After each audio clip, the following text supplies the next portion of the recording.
నమస్తే. చివరి అంకానికి వచ్చాము. మరి 29 సార్లు శివదీక్ష తీసుకున్న నారద శివస్వామితో అనేక సందేహాలను నివృత్తి చేసుకుంటూ ఉన్నాము. మరి ఎవరి అన్ని దీక్షలు సమానమే, అందరూ సమానమే. అన్ని దీక్షలు అన్నిటికీ అదే నియమ నిబంధనలు అయితే అవే ఉంటాయి కదా సార్. ఎవరు దీక్ష తీసుకున్నా ఒక పూట భోజనం, ఏ దీక్ష తీసుకున్నా అల్పాహారమే, అంతే కదా. ఓకే. మరి సులభమైన మాల, సురక్షితమైన మాల, అన్ని మాలలు మంచివే కానలేను. నేననేది ఏంటంటే అతి తక్కువతో పిలిస్తే పలికే దేవుడు శివయ్య అని. ఒక 1000-2000 ఉంటే కూడా పోయి రావచ్చు. ఏ దీక్షలో ఇంత తక్కువ ఉండదు. ఇక ఏ దేవుడు కూడా ఇంత తక్కువ పలికే దేవుడు కూడా తక్కువ. ఒక 5000-6000 ఉంటే దీక్ష పూర్తి చేసుకోవచ్చు స్టార్టింగ్ నుంచి. కఠోర నియమాలు ఉంటాయి అన్ని దీక్షల. ఇందులో కూడా నియమాలు ఉంటాయి, కానీ వాడు ఇంకా చిక్కొచ్చి ఒక నిగసుక్క తల్లినా లాస్ట్కి వచ్చి ఒక చెంబర్ నీళ్ళు పోసినా కానీ మురిసిపోతాడు. అంటే ఈజీ మాల, సురక్షితమైన మాల, కఠిన కోపం తక్కువైన ఎక్కువ తక్కువ మొత్తముల స్వామి సృష్టికర్త, సృష్టి లయకారుడు మొత్తముల స్వామి. అన్నిటికీ తక్కువ అంటే తక్కువ ఖర్చుల తక్కువ శివుడు. ఒక మారేడు దళం పెట్టి చేసినా గానీ మురిసిపోతాడు శివయ్య. అభిషేకానికి ఏం ఖర్చు చుక్కలు జల్లినే సరిపోతుంది. పాలు ఉంటే అందుబాటులో పాలు ఉంటే పాలు పోసుకోవచ్చు, లేకుండా నీళ్ళతో చేసినా మురిసిపోతాడు. అది సంతోషమైంది. అన్ని దేవాలి. ఇంకోటి స్వామి శివశ్రీక్షల ఇంకోటి కూడా క్వశ్చన్ చెప్పాలి, అడగాలనుకుంటున్నాను. ఖర్చు ఎక్కువ చేస్తారు స్వామి, ఏమని చేస్తారు కూడా చెప్తా. పోయేటనాడు ఊరేగింపు బ్రహ్మాండంగా చేయాలి, డీజే పెట్టుకొని ఊరేగింపు చేయాలి, ఇంకా రకరకాలుగా చేయాలని గురుస్వాములు, ఇక కొంతమంది స్వాములు ఉంటున్నారు. అలాంటప్పుడు మంచిగా 1000-2000 వసూలు చేస్తున్నారు. తప్పు కాదు, తప్పు అనొచ్చు, తప్పు కానొచ్చు. కొంతమంది బీద వాళ్ళు ఉంటారు. ఒకవేళ నేను చెప్పేది కంటే మేము 5 మందిని ఖర్చు భరించుకుంటామంటే ఆ పని చేయండి. కానీ మిగతా వాళ్ళు చిన్న స్వామి ఉంటారు, 1000 వేస్తాం, 2,000 వేస్తామని. నేను ఊళ్ళో చూశాను, ₹1,00,000 ఖర్చు పోయేట్టున్నాడు. ఇది మాడవత్తి చేసి ఏం చాలే, దేవునికి ఏదో తక్కువ ఖర్చుతోనే పోయేస్తామని కొంతమంది మాలేస్తే అందులోకి వచ్చినాక కూడా దీక్ష చేసే వరకు 5,000-6,000 ఖర్చు, వంట ఖర్చు అవి వస్తున్నాయి.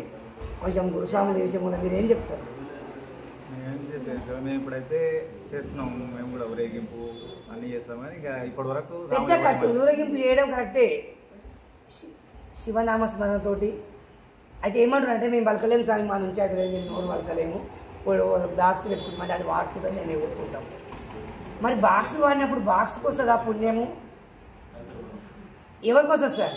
ఇప్పుడు శివదీక్ష తీసుకున్నావు, నువ్వు ఓం నమ శివ అనవు, ఏది అనవు, ఎప్పుడు అనవు, మైక్ పెట్టుకుంటా నేను ఇట్లా అంటావు. పుణ్యం దేనికి? బాక్స్కా మరి నీకా? మరి ఎప్పుడు బాక్సే అన్ని బాక్సే పాట పాడినప్పుడు మరి మనం ఎప్పుడు పాట పాడతాం? శివే నామం మనం ఎప్పుడు పలుకుతాం? దీనిపై మీ స్పందన ఏంటి? ఇంకా మనం భజన చేసుకుంటే చేసేదే కరెక్ట్ శివ. ఈ మధ్య ఆర్కెస్ట్రా కూడా ఏమైతుంది? ఆర్కెస్ట్రా కూడా చెప్తా. నువ్వు ఇలా ఆర్కెస్ట్రా పెట్టావు, ఆ చిన్న అబ్బాయి పూజ పెట్టాలనుకో స్వామి, స్వామి నువ్వు ఆర్కెస్ట్రా పిలవాలి చూడు, ఇవి జరుగుతున్నాయి స్వామి. ఇవన్నీ నువ్వు ఆర్కెస్ట్రా పిలవాలి స్వామి, నువ్వు పక్క ఆర్కెస్ట్రా పిలవాలి, మాకు రాదు, మేము పాడినాం, పాటలు చెప్పాం. మరి నువ్వు పాటలు చెప్పనప్పుడు, పద్యం పాడినప్పుడు దీక్ష ఎందుకు స్వామి? నోరు నువ్వంగా శివనామాన్ని పలకనప్పుడు ఈ విషయాలన్నీ మీ ద్వారా చెప్పాలనేదే. ఇంకోటి ఉన్నోళ్ళని లేనోళ్ళని కూడా చూస్తాం. ఆ స్వామికి ఆసక్తి ఉన్నదనుకో చేపిస్తాం. నాకు ఇట్లా కావాలి, ఆర్కెస్ట్రా కావాలి, ఇట్లా బాక్సులు పెట్టుకుంటా అది అన్నారు అనుకో, స్వామికి పెట్టిస్తాం. లేదు నా సోమత లేదు, నేను ఒక 5-6 వేల చేయాలంటే చేస్తాం, 50,000 చేయాలంటే చేస్తాం. సేమ్ ఒకటే పూజ, అన్నిటికీ ఒకటే పూజ. సంతృప్తి కోసం సిద్ధమే, ఏది ఆ స్వామి లేదు, ఆ స్వామి ఏదంటే దానికే. పెద్ద స్థాయిలో డీజే అది ఆర్కెస్ట్రా పెట్టాలనుకుంటున్నా అంటే నువ్వు ఇష్టం స్వామి అంటారు. అంటే పెడతానంటే వద్దానే లేదు, నేను పెడతానంటే పెట్టమనేది లేదు.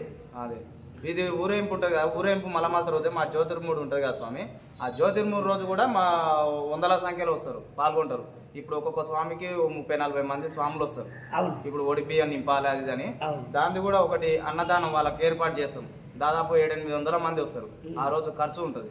దాని కొరకు మేము ఇట్లా అమౌంట్ వేసుకొని ఇంత అమౌంట్ అని జ్యోతిర్మూడు సామాన్ కానీ, 3 టెంకాయలు కానీ, రైక బట్టలు కానీ, ఊరేగింపు అలాగా వేస్తారు. ఈ రోజు ఊరేగింపు ఉంటే రేపు జ్యోతిర్మూడు ఉంటుంది మాది. అంటే ఒకటే నాకు సాధ్యం కాదు అట్లానే దాని కొరకు కొన్ని అమౌంట్ తగ్గుతాయి అలా వినేసుకున్నాం.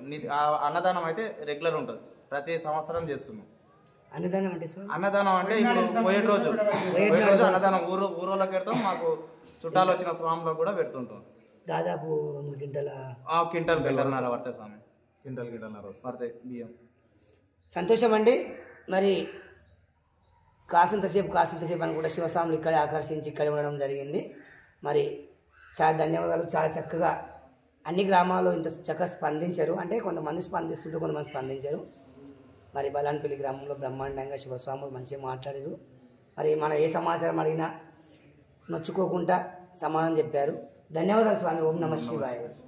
మరి మరొక్కసారి మీ అందరికీ కూడా పాదాభివందనం తెలియజేసుకుంటున్నాను. జై శ్రీరామ్, జై హింద్. ఓం నమస్తే.